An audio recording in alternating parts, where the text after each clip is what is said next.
Intermittent fasting seems to be all the rage nowadays. You might have heard things like, I tried fasting for 24 hours and I feel incredible. Or, I have only one meal a day and it just works for me.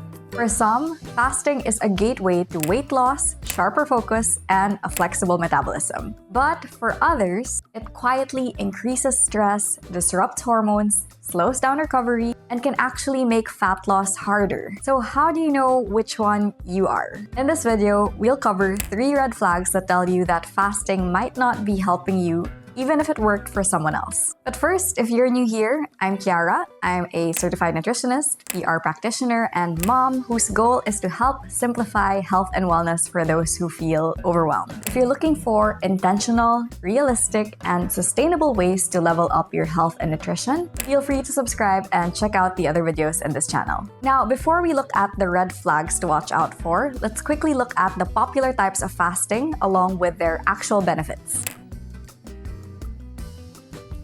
Fasting, put simply, means choosing not to eat or drink anything with calories for a specific amount of time. So for a set time frame, you don't eat or drink anything except water, black coffee, or other zero-calorie beverages. There are a lot of variations of fasting, but here are some of the most popular ones. There's the 16-8 method, where you fast for 16 hours and eat only within an 8-hour window. For example, you schedule your meals between 12 noon and 8 p.m., so you just fast overnight and in the morning. This simply cuts out breakfast and late-night snacking. 16-8 is usually the least stressful and most sustainable form of fasting because you're still eating set meals every day, just within a shorter window. Then there's the 5-2 method, where you eat normally for 5 days, then consume a very low-calorie diet like 500 to 600 calories for 2 non-consecutive days. There's also OMAD, or 1 meal a day, which pretty much speaks for itself. Here, you eat all your required calories for the day in a single meal. And one of the most extreme fasts is the 24-hour fast, where you choose one day of the week or occasionally to eat absolutely nothing. This creates a much stronger stress response and might not be ideal for people who are highly active, under high stress, or sensitive to hormonal shifts. So the longer and more extreme the fast, the bigger the stress response to the body. So why has intermittent fasting been so hyped up the past 10 to 15 years? In the early 2000s, fasting existed mostly in religious contexts like Ramadan and Lent. Then, around 2012, it seems to have exploded in the mainstream wellness space. And to be fair, fasting does have its benefits. Fasting helps with structured eating and regulating your appetite, because eating within a set window can reduce mindless snacking and grazing throughout the day. It also helps us tune in to when we're actually hungry versus when we're just eating out of boredom or stress. Fasting is also one of the more effective ways to lose weight, as it naturally reduces your daily calorie intake, as long as you're not underfueling or over-restricting yourself. And by extending time between meals, your body helps burn stored fuel efficiently and keeps your blood sugar more stable. And for some, they notice sharper focus and clarity during fasting hours, possibly because their body is running on fat instead of riding the ups and downs of sugar. And with fasting, your gut gets a break from constant digestion. So for some people, fasting genuinely feels freeing and doable. But, and this is a big but, fasting is highly contextual. We need to remember that fasting is a stress signal to the body. For some people, that stress can be manageable and even beneficial. But for others, it can tip the balance. So if life is already stressful, long work hours, hard workouts, parenting, insufficient sleep, then fasting adds more stress on top of stress. This is why fasting tends to be less ideal for women, highly active people, runners, HIIT enthusiasts, chronically stressed humans, and that covers most of us. But as a group of people, we are not meant to be put in one box or the other. Just because fasting works for some doesn't mean it'll work for others, and vice versa. So if you want to try fasting because you've heard great things about it, that's okay. Just know what red flags to watch out for.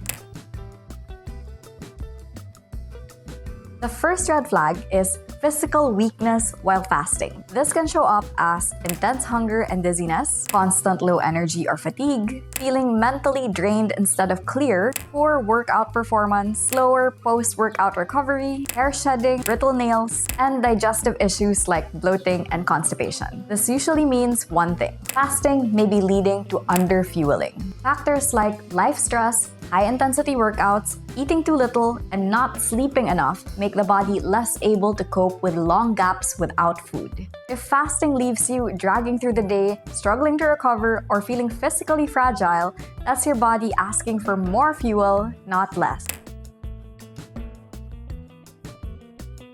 The second red flag is more common among women, and that's hormonal imbalances. This can look like irregular or missed periods, worse PMS, trouble sleeping, feeling wired but tired, higher stress or anxiety, low libido, and stubborn weight gain despite doing everything right.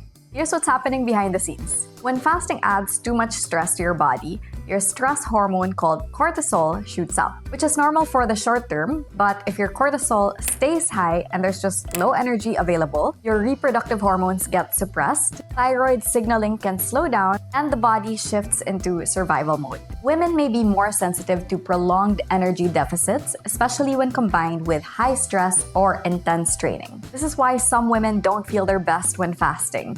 It's not failure, it's physiology.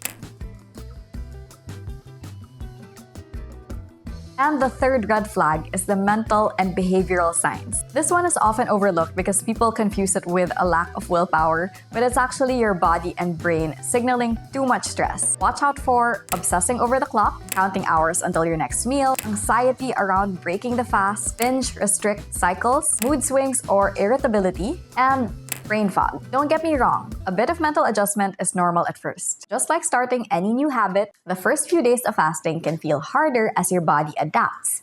Energy dips, cravings, or thinking about food more than usual. But if these thoughts and stress don't fade or they intensify over time, that's a sign fasting may be pushing your brain and hormones too far. The structure of intermittent fasting should create a sense of food freedom, not obsession. Your eating plan should make life simpler, not turn food into a constant source of anxiety. Here's the bottom line. If fasting continues to make you feel more stressed than more clear, then it's not supporting you right now, even if it works for other people. Because again, we're all different. And yes, these red flags tend to show up more often in women because of how our hormones respond to stress. Some women do fine with fasting, but even then, we need to be mindful of the long-term result, not just the short-term effects. At the end of the day, health is about sending your body the right signals. Like when you exercise, especially high-intensity or endurance training, eating something beforehand can be incredibly supportive. Even something small, like a banana, a peanut butter sandwich, or a few dates. This little effort helps reduce the stress response, support performance, and improve recovery, especially for high-intensity sessions versus a fasted workout. You're telling your body, we're fueled, we're ready to train, and all set to recover well after. That signal matters more than how long you fast. And having a high-quality, nutritious diet also matters more than how long you fast. So if you do plan to jump on the intermittent fasting trend, try it out for a bit, then ask yourself, is this supporting my body or stressing it out? Do I feel stronger, calmer, and clearer? Or just more drained? Because the goal isn't to fast more. The goal is to feel better and function better. I hope this video gave a bit more clarity on intermittent fasting as well as a balanced view of its benefits and watch outs for different types of people. We're all unique, so do what works for you while staying informed. Simple as that. Again, healthy eating doesn't need to feel overwhelming or complicated. But if you feel like it gets challenging, especially during busy, messy, real-life days, this video on eating healthy seems hard until you build these systems might help. Feel free to check it out and subscribe to this channel for more videos on simple nutrition, wellness, and motivation. Thanks for watching, and I'll see you in the next one.